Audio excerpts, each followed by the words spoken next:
they have a Facebook page, and that's about it. But it just serves the youth and families, and it helps them with services like that.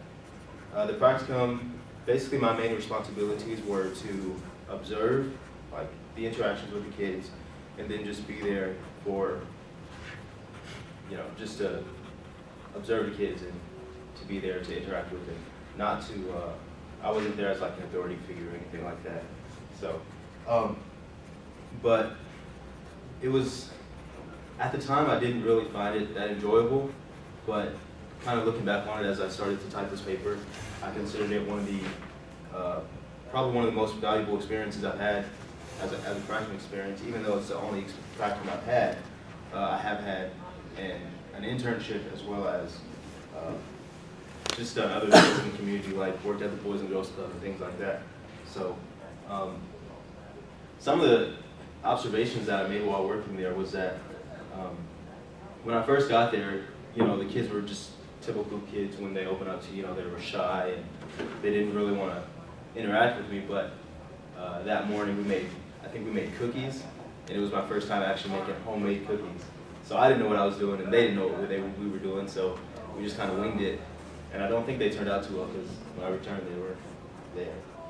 So, and then also like something that a realization that I had while working there was that a lot of when we consider a foster child, we don't think of the process that takes place in between, their home and their old home and the new foster home that they have. We don't take into consideration the process that goes on in between, and how uncomfortable it may be, or how many times they've been moved and things like that, how hard it may be for them.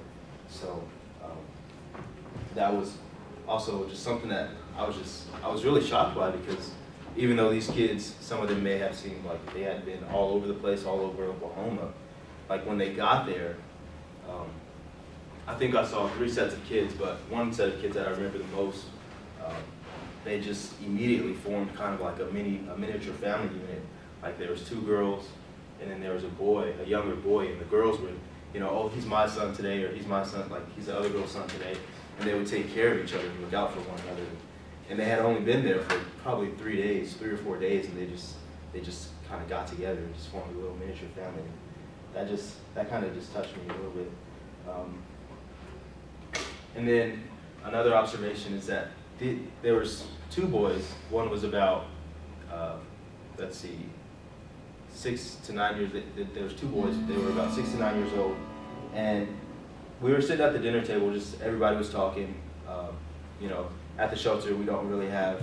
It's not that structured. It's just kind of like a normal house. Like when you get home, you kind of relax, do your homework, watch TV. It's kind of like that. We just kind of look out for the kids. But we were having a conversation, and the two little boys were like, "What are we going to talk about before we go to sleep tonight? Like what conversation are we going to have before we go to sleep?" And the other kid was just like, "I don't know, we'll think of something." And I don't know. They were like 6 and 9 years old, so to kind of have that thought process, it's just like, wow, like that's something you would see like probably a teenage brother have with his, like a huge age difference. Not that small. So, and then I have a video.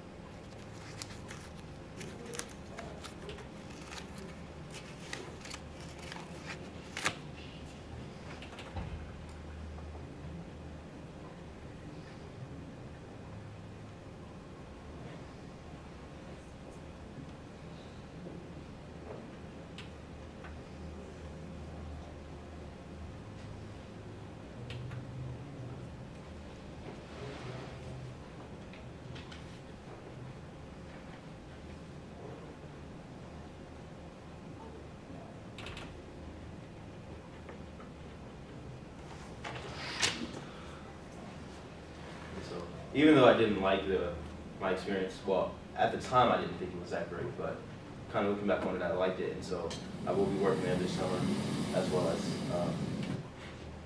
as well as like probably plan on going there for my next practicum if I don't get anything at DHS or other than that. So here's a video. It's kind of just a perspective into some of the things that foster children go through in between process. So it's a little long, but it's a really good video. So.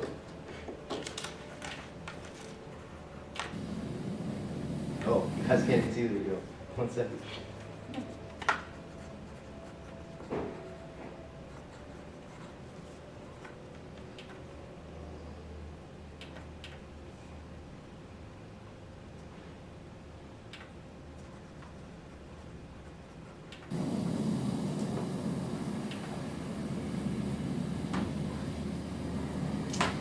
Do we need to turn off the light back there?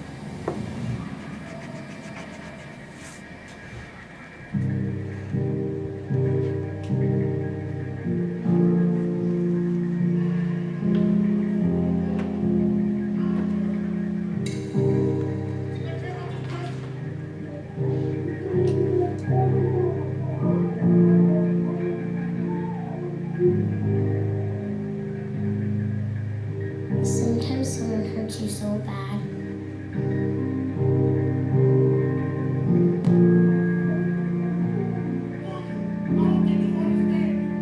It stops hurting at all.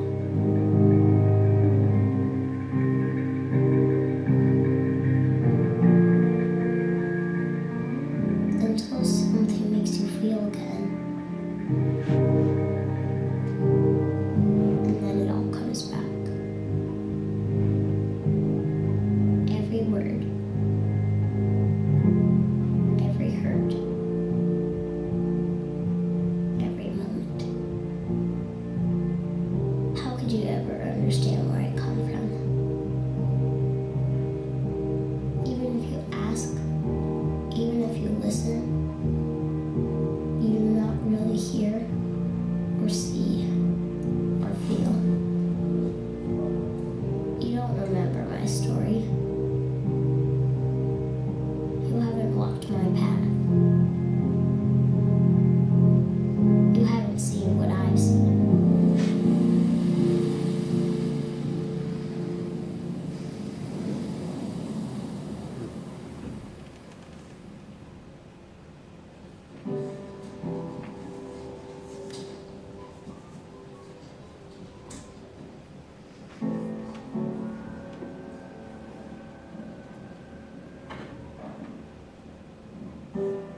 My past defines me.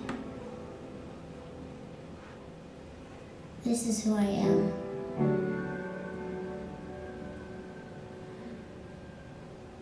I am unseen, unheard, unwanted.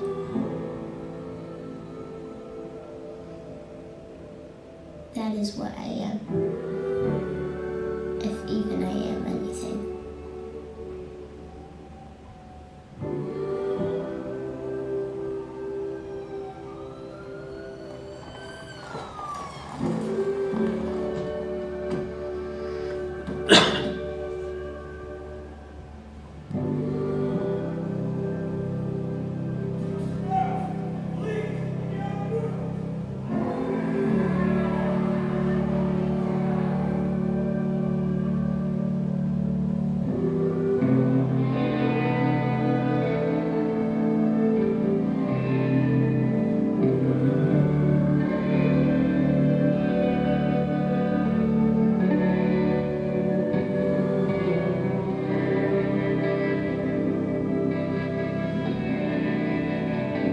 It seemed like the same thing that held me up forced me down. The world turned upside down, and order disappeared.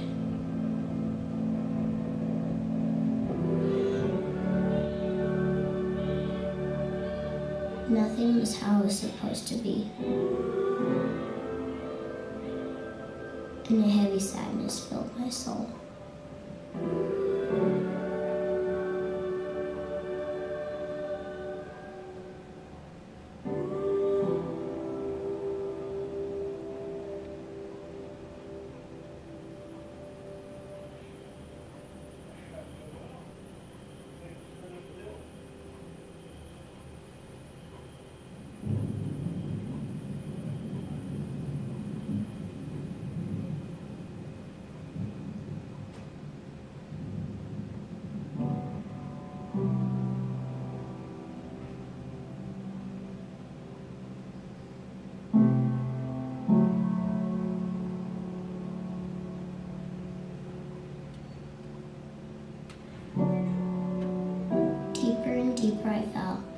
within myself. And nothing could draw me out.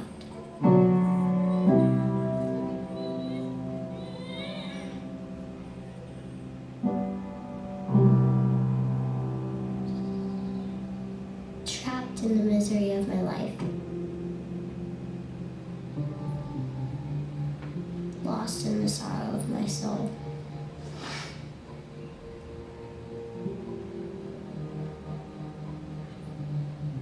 Unable to see the light. Unable to see the dawn. To feel. To hope. To dream.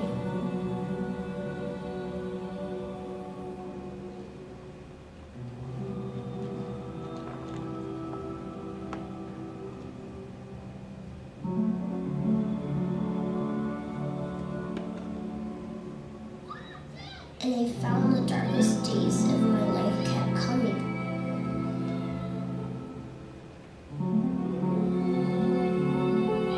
The blackest nights for my soul never stopped.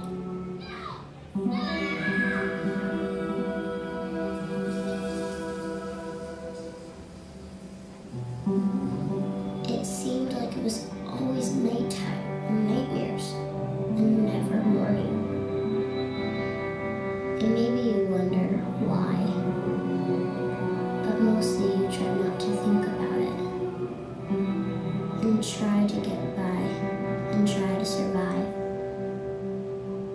And all the other stuff seems so much like nothing, compared to just wanting the most important things back again. Like wishing you could see your mama smile again, and hear her sing that one favorite song that always calmed you down when things were all messed up. Or if you couldn't have her back, at least get to take care of your baby brother. 'Cause you know he needs you. And he's gonna be so scared all alone.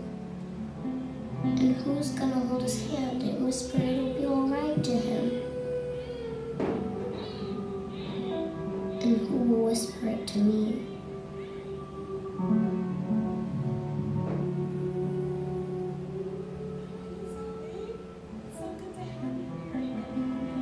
I know I am helpless, dependent, desperate, but what happens when those you need the most threaten your very existence? I've heard plenty of promises, and they all sound the same.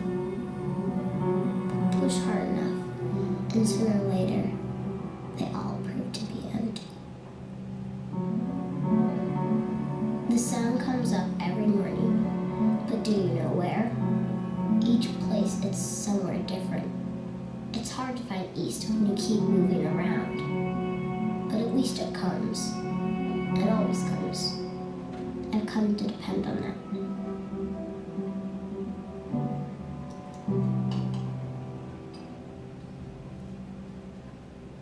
And slowly seasons changed around me.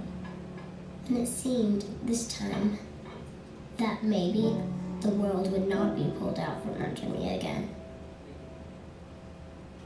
Feet safe, roots starting to grow. Little buds of hope formed. Slowly attempting to trust this new life.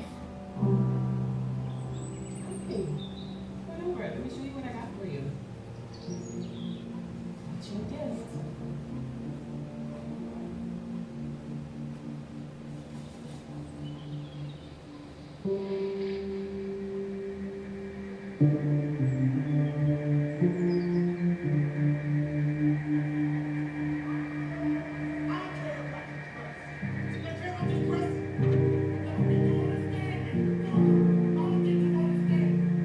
I wish someone would tell me it's gonna be okay.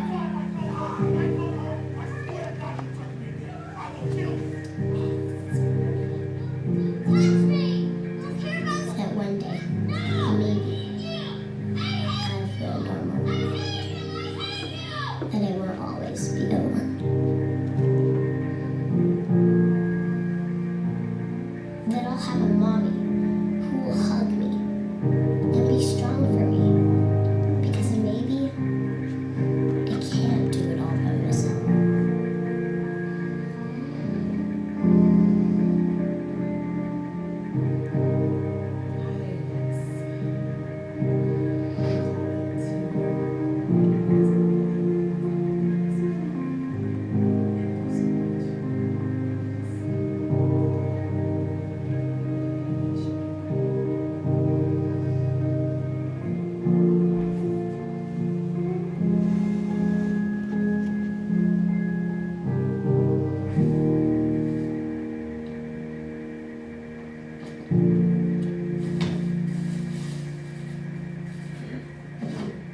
story is not my fault.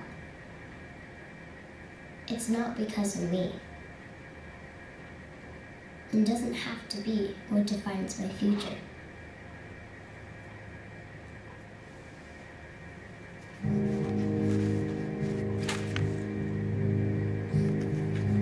I am lovable.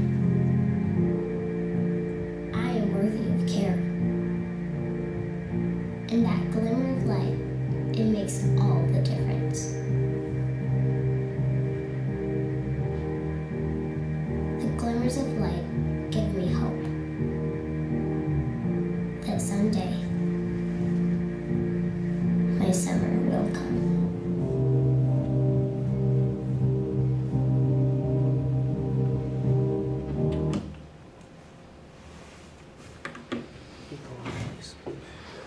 Sorry it was so long, but I thought that was an amazing video, so it was probably worth your watch.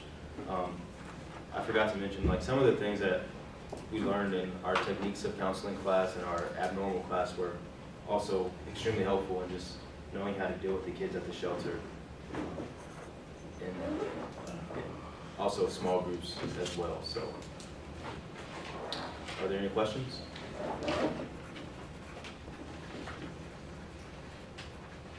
Yep. Why didn't you think you were gonna like it? Well, when I got there, I just felt like, oh, this is another babysitting gig, just like the Boys and Girls Club, it's unfortunate. But after I started interacting with the kids, I noticed that it's completely different because this is a unique situation that not everybody gets to picture, gets to experience, and gets to be a part of. So I began to take advantage of it to realize how important it was.